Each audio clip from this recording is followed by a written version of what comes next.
Hey everybody, welcome back to HomeRecordingMadeEasy.com, and here on my YouTube channel. And today we're going to do a quick little product review. I want to show you a new keyboard that I just picked up for Presonus Studio One version 3 to help me navigate through my DAW a little bit more effectively and a little bit more efficiently. And it is a keyboard by, here it is right here, Logic Keyboard. Now, some of you may have seen a video I did about a year ago. I also had a keyboard very similar to this by a company called Editor's Keys. I used that keyboard for about a year, and although that was a good keyboard, there were some shortcomings to that keyboard. That Logic Keyboard seemed to solve some of those shortcomings, and I want to go over that with you in this video. So if you want to check out the Logic keyboard, they make different versions for different DAWs. Go out to their website, it'll come across your screen, it'll also be in the description box. But before we get to talking about a little bit of the details of the Logic keyboard, if you like what you see in this video, hit that subscribe button. Also go out to facebook.com/homerecordingmadeeasy and follow me there. Follow me on Twitter, and always go out to homerecordingmadeeasy.com for all your training needs around recording, mixing, and mastering so you can make better music in your home studio. So, what's so special about the Logic keyboard? Now, this is the backlit version, which you don't see backlit right now because I have it unplugged for a reason. You'll see some secondary B-roll footage come up somewhere on the screen during this video where you can actually see it lit up, and we have some close-ups of the actual detail on the keys themselves. But let me tell you about what I like about this keyboard as opposed to the Editor's Keys version, and why I got rid of the Editor's Keys version and I picked up the Logic keyboard. Few reasons. First and foremost, this is a little bit more well built. The Editor's Keys version is a little bit more cheaply made. It's not a terrible keyboard. I've seen more cheap made keyboards on the market, but for the price tag, it should be a little bit more robust like this Logic keyboard is.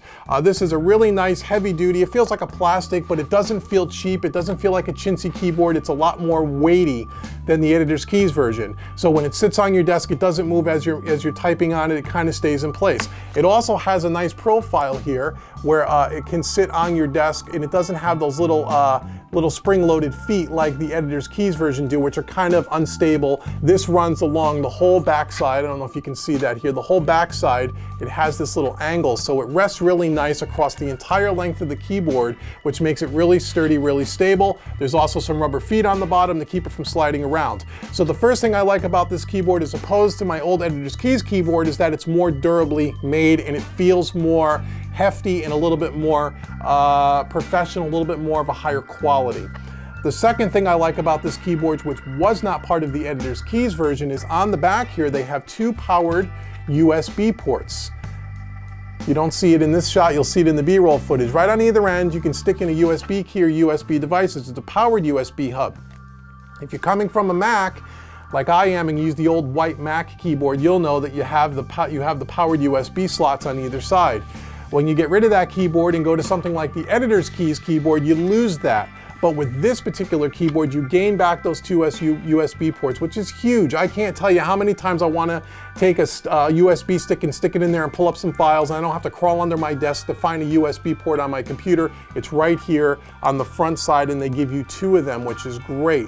The other thing that I like, the third thing that I like about this keyboard, which is probably the most important thing to me, was the overall feel of the keys. The one thing I did not like about the Editor's Key version was the key spacing felt like it was a little bit off compared to a regular Mac keyboard, which I'm really used to. So if I was doing some general typing on that keyboard, I was always hitting between the keys and I was misstroking or miskeying a lot of times. With the Logic keyboard, you don't really have that problem. The keys feel very natural, the spacing, as to a Mac keyboard. Now this is the Mac version, and so I would assume that they kind of match the layout, and it feels almost identical. So I find myself not miskeying as much as I was on the Editor's Keys version. Also, the overall feel of the keys. On the Logic keyboard, it feels a lot more robust.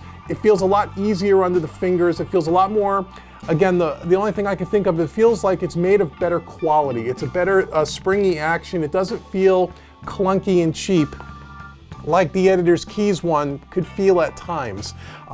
And so that was the big thing for me, is it just feels like it's a better keyboard, and the biggest thing for me was the spacing. I can more accurately type.